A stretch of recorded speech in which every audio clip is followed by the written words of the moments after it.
Introduction. Unless you express it, no one will know what you desire. Communication is so important. Our ability to communicate effectively, whether orally or nonverbally, determines how successful we will be among people. Furthermore, it is unavoidable because there is no other way for our civilization to advance while coexisting. Simple enough. Just express your needs or wants so that people are aware of them. Many of us, however, fail to do that because we are self-conscious and bashful. The book by Lowndes is intended for everyone who doubts their ability to speak in front of others. Sometimes engaging in meaningful conversation doesn't even need a lot of willpower. Instead, you should educate yourself on the proper methods. Often, you are unable to speak your mind because no one ever taught you the appropriate manner to do so, not because you are timid. Lowndes has cleverly named 92 tactics in his book How to Talk to Anyone. After reading this overview, you will understand how to win people over, come across as sincere and credible, get through a throng, and speak like a VIP. What, in your opinion, is concealed by scramble treatment or accidental adulation techniques? Each chapter includes 4 to 5 tactics that will improve your ability to influence others and get them to do what you want, often without even articulating what you want. Chapter 1. How do you captivate everyone without speaking? First impressions have a lot of influence. They are holograms that will always be remembered by your acquaintances. Therefore, it's crucial to make a good impression. When 2 people first look at each other, it has amazing power. Change your grin in a stunning way. A broad smile. Don't grin quickly when introducing yourself to someone. Instead, take a moment to study the person's face. Before beaming a broad, welcoming smile, consider their personality. Your friend will be engulfed by this tactic like a warm wave. A huge, pleasant smile is a plus, but when it comes slowly, it may have more of an effect. This gives it greater honesty, credibility, and personalization for the audience it is intended for. Make yourself seem wise and perceptive. Clingy eyes pretend that your talk is your only focus. Pair with a warm, gooey taffy. Maintain eye contact when speaking, and if necessary, speak slowly and hesitantly. As a result, your partner is likely to think highly of and appreciate you. Your beautiful eyes can sway someone to adore you. No matter who is saying, picture your eyes fixed on your target. Keep giving them the impression that you are the only person in my sight or that you are the center of my attention. The listener is your only point of focus. Avoid the speaker. Be really curious on how they respond when hearts suddenly pivot. Think of your new friend as a little child who crept up next to you and grinned toothlessly. Give them a genuine, friendly smile in return. Show them how special they are by giving them your whole attention. Did you realize? Lowndes asserts that we only have 10 seconds to leave a lasting impact in our fast-paced society. Chapter 2. What comes after the high? There are various individuals with whom you would desire to strike up a discussion. What about circumstances? They may also vary. Small chat can be enjoyed or hated depending on the person. You want to pique your partner's attention or attract them with your personality, or even get noticed in a crowded place. Great formula for small chat. Match the atmosphere. Small conversation is meant to make individuals feel comfortable. Determine your partner's emotional condition by monitoring their facial expression before you speak. Before engaging in small chat, you should adapt the tone of the person's voice to their mood if you want them to agree with your ideas. It's referred to as a psychological holograph by Lowndes. Take solace in the idea that the more intelligent a person is, the more they dislike small talk. People will say you have a wonderful personality that combines passion and reality. Your actions, tone, mood, and delivery are far more important than your opening remarks. The majority of how other people view you is based on nonverbal cues. Always project a pleasant, enthusiastic, empathic, and sincere interest in your audience. Your initial words are all right. Everyone feels it comfortable, and it sounds enthusiastic. This can be done by persuading your audience that they are fine and that you have a lot in common. Encourage others to engage in discussion with you. What's it is a must-have. When our carriers wear anything uncommon, they will, within reason, become conspicuous. By doing this, you can encourage strangers to approach you because you've piqued their curiosity. An excellent what's it is a fantastic socializing tool. If you want to meet new individuals, make an effort to attract attention by dressing up. Ask the party host to introduce you to the person you wish to meet, or just share one or two things about yourself. Then you can use them as icebreakers, sneak into a crowded area, or listen in. Simply saunter behind the crowd you wish to infiltrate and listen in.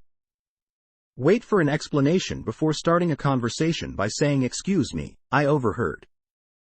They will undoubtedly be surprised for a little while, but they will get over it and engage you in the conversation. Chapter 3. How to address a VIP. A person's communication abilities account for around 85% of their success, according to studies done by the Carnegie Foundation for the Advancement of Teaching at Carnegie Institute of Technology in the 1930s. Analyze a group's activities. What don't you do? Avert asking outright questions. What do you then? Try to be vague when describing how you spend the majority of your time. The first one makes it clear that you are not a part of the group, but the second one suggests that you already know the broad strokes about them and are just interested in the details. What do you do in response? Brief resume. Consider how top managers who are looking for work customize their resumes for each position they apply for. Before responding to the question, share a personal tale about your professional life with each listener.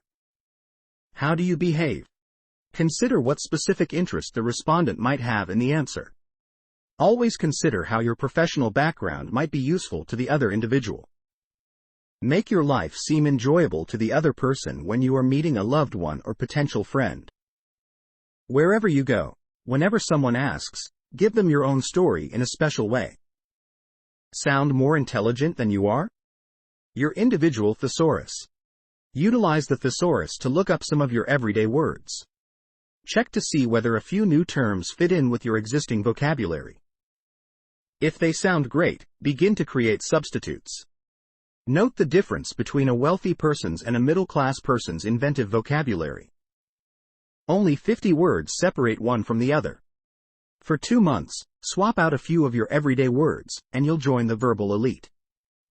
Think about terms like good, lovely, nice, or smart that are frequently misused. Start substituting them by grabbing a thesaurus. Chapter 4. How can you blend in with the crowd? At a party, it's common to be surrounded by people from various professions who are speaking in slang from their line of work. Naturally, you don't say anything because you don't understand some words or phrases. Lowndes maintains that you are not required to remain silent in circumstances like this, though. Be a Renaissance person in the present era. Every month, scramble treatment. Do something you've never done before. Your life into a mess. Attend a presentation or an exhibition. Participate in charity or sporting activities. 80% of the terminology and pertinent insider questions will come from your experiences. Do you sound as though you are familiar with their pastime or line of work? Get some gobbledygook knowledge. The language of other professions is gobbledygook. It helps you sound like an insider, so you should learn it. Ask a friend who is fluent in gobbledygook to teach you a few introductory phrases. Although it is a vernacular with few words, the benefits are numerous. Follows updates and changes their hot button. Discover the current hot topics in a group of professionals' fields before you go in headfirst. Every industry has issues that are hidden from the outer world. Inquire about the latest news in the industry from your point of contact. Press those buttons to start a heated discussion when it's appropriate. When talking to a group of experts in a different industry, attempt to ascertain which hot button issues are most likely to rile them up. Learn about their life covertly. Consult their rags. Do you wish to meet someone who enjoys sports? Or do you go on a social route with people who practice Zen, Buddhism, accountancy, or other comparable things? By reading at least the headlines of related stories in several monthly periodicals, you can learn details that will make you look knowledgeable. Clear custom when you are from a foreign nation. Get a book with the do's and don'ts for that region of the world before traveling there. Check if it's okay before complimenting someone's possessions, making gestures, giving a present, or shaking hands. Chapter 5. Here's how you show the other individual how similar you two are. Humans mix and mingle and enjoy it very much, unlike birds or other animals which stick to their kind and never interact with others. We select people based on how at ease we are with them and whether or not they like us back. So how is it that those who share our ideals with us appeal to us the most? Make them feel as though you belong to the same class. Don't be a copycat. Keep an eye on how other people behave and move in a courteous manner, not in a creepy way. Pretend you are watching a dancing instructor who is demonstrating the steps to you. Ask yourself if they appear sophisticated, trashy, or moving as quickly or slowly as you do. After observing your partner's movement, try to tune in. They'll feel more at ease with you. Make them feel as though you are a part of the family. Don't use your words, use theirs. Pay close attention to the language they use. What nouns, verbs, and adjectives do they use? Select a few of these and use them in your speech. When your spouse hears these words, they will feel as though you two are familiar with one another and have similar views and ideals. Make sure they understand effective imaging. Start a discussion about the listener's hobbies, such as sailing, swimming, reading, etc. Everyone has a favorite thing. Use some of the terms from that area or the relevant language. Develop empathy. Use sympathetic ears to express your agreement. Do you use or something similar? That does convey your agreement, but it doesn't encourage the other person in the conversation to continue talking with you.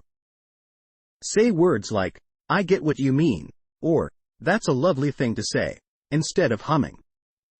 These words nudge people to continue the dialogue. Chapter 6. How can praise be given without feeding the flattery dogs? According to studies, receiving praises from someone you don't know well has a stronger impact than receiving them from someone you do. When made to an attractive individual whose face you haven't seen before, compliments carry extra weight. If you introduce your remarks with a subtle remark, you will be considered seriously, but only if your listener regards you as someone from a higher social class. Your credibility will decline if it is lower. A single poorly handled compliment. Making the wrong decision could end your relationship completely. Be kind to everyone. Grapevine majesty. Imagine being told behind your back that someone complimented you. You'll immediately experience joy and flattery. Tell your friend about someone you enjoy. You won't come off as a point-seeking apple polisher in this way. Additionally, the recipient will receive a happy fantasy from you. They would relish the knowledge that the entire world is aware of their magnificence. Carrier pigeon. Spread happiness around. Kudos. You are the metaphorical pigeon that spreads good tidings and compliments. Compliment the other person whenever you learn something positive about them. Even though you won't precisely receive a medal for it, everyone appreciates when pigeons bring them good vibes and news. Make them feel as though your admiration has just come out in an overwhelming grandeur. Every so often, add a few remarks to the conversation that are complimentary of the person you are speaking with. Make your comments sound as casual as you can, but avoid compliments that draw attention to anything more unfavorable, such as "I would never find that dress so flattering for your body type." Imagine your discussion as a sentence, and you're an undercover complimenter who accidentally wins people over. Your Vasavas says something extremely fantastic when the two of you are talking about general topics. You answer to that with a standard phrase before saying something like, "Wow, that was a brilliant thing to say," inside a parenthesis. You are really profound. Become a covert complimenter to elicit a happy surprise that temporarily deafens your ear to what comes next. A lethal praise from them will make them never forget you. Fantastic compliment. You will leave a lasting impression on your listener. Find one distinct, particular, and attractive feature about them during the talk, and at the conclusion of the conversation. Look them in the eye. Then, end with the killer compliment after mentioning their name. You have a fantastic air of honesty about you, much like your lovely eyes. Did you realize whether your compliment was skillless or intentionally tailored? Your prospects of ever gaining that person's trust again will be destroyed because it will make you appear sincere. Chapter 7. Get right to the heart of the matter. Many people only get to know you through phone or other messaging conversations. They never get the chance to touch, smell, or even just be in your presence in the real world. Even when you're on the phone, let people know who you truly are. You could compare my personality to a theatrical act, as well as yours, mine, and everyone else's. Make sure yours is a financial success as opposed to a failure. On the phone, sound thrilling. Speech gestures. Every time you receive a call, visualize yourself as the protagonist of a radio drama. Turn your smiles into sounds, nods into noise, and gestures into what your listener can hear if you want others to think of you as someone engaged. Talk instead of gestures to increase the effectiveness of the entire act by 30%. As though you know each other by name. To catch someone's attention, shower them with their first name. Making eye contact with your listeners by name is equivalent to doing it in person. When speaking to someone on the phone, there is a physical distance that may be 1,000 miles away, therefore don't overuse their name because it will appear that you are flirting. When you address someone by name, they usually pay greater attention. Make them content. They gave you a call. Wow, you're here. When making business calls, you should always act professionally. However, once you recognize the caller, you should break into a broad smile that will fill your face and permeate your voice. Your caller will feel exclusive to him in this manner as the enormous fuzzy smile. Alternatively, you may take a slow exhale and smile. Bypass the gatekeeper's clever screen covertly. Tell your personnel to be friendly and to ask the caller's name if they are the ones screening your calls. Before connecting the caller to you, ask your staff to confirm their identity if they have already done so. Your secretary won't take it personally and never feel screened when she delivers the bad news that you are currently unavailable. Calling a person's house is a fact, right? Always recognize and extend a greeting to the caller. Chapter 8. How can the most difficult glass ceiling be broken? Even when we mean well, a few insignificant things we say might make us look bad and leave a bad impression on other people. Some people truly don't know they are acting improperly unless they are informed. Do you really need to tell them, though? We will discuss certain intricacies in this chapter that many of us are not aware of. When people show one another affection by putting up with their mistakes, there are no mistakes in this place. A brilliant communicator will give his family, friends, colleagues, and acquaintances the enjoyable fantasy that they are above humiliating biological processes and everyday gaffes. They just fail to see these minor details as major advantages. Don't stare at someone else's errors. Never bring up the times when someone was less than stellar. They'll do the same for you if you don't call attention to their mistakes. Lend a helping tongue when someone's heart is struggling to speak. Some people struggle to find the bravery to share their stories. Don't respond right away when they took a longer than normal pause in the middle of it. Encourage them to return to their story while taking your time. By inquiring about what happened next, you can demonstrate your genuine curiosity. Tell them what benefits they will receive. Bury the WIFM and WIFY and carry it. When requesting a meeting or a favor, mention the specific advantages. Let the other person know what's in it for you and how they can gain from it. You can be branded as the sly one if a subsequent revelation of a secret goal occurs. 1. Encourage others to perform favors for you. He should enjoy the favor. Allow your friend to benefit from your generosity whenever they ask for a favor rather than making them pay it back right away. How long should you hold off? A minimum of 24 hours. To obtain favors, ask. For tat, tip. When you do someone a favor, it becomes clear that you owe them one. Wait a while before requesting payment. Let them take pleasure in the fact that your action was motivated by friendship. Avoid making it obvious that it's for their tattoo right away. Conclusion. It's simple to perfect your communication skills and enhance your interactions if you comprehend human nature and people's behaviors. Make a solid first impression at all times. Be confident in your body language, adopt non-threatening stances, and be well prepared before meetings. The methods in this book will make it easier for you to locate trustworthy business partners, attract the kind of people you desire in your life, and make new friends. Nobody is born with the ideal repertoire of communication skills. These things are acquired as we mature, growing and improving them. Because they know how to interact with others appropriately, some people may come across as more confident.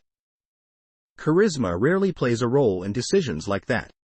Make sure they understand how helping you will benefit them as well if you desire their assistance. Don't push someone to pay you back right away if you give them a favor. Wait a bit, making them wonder how they can assist you. These two tactics seemed like common sense to you. You may master anything else relating to your people skills in the same way. You might get the impression after reading this summary that many strategies rely on manipulation. Despite being manipulations, some of them are not dangerous. Use them with caution because our intentions make them unwholesome. Before starting a discussion, try this. Calculate how your conversation partner is feeling right now. Determine the listener's emotional state by recording a sample of their voice. Do they sound calm, agitated, or worried? Next, observe their facial expression. Does that support what you inferred from the voice samples? Before beginning the conversation, match their mood to the tone of their voice if you want them to relate to your thoughts.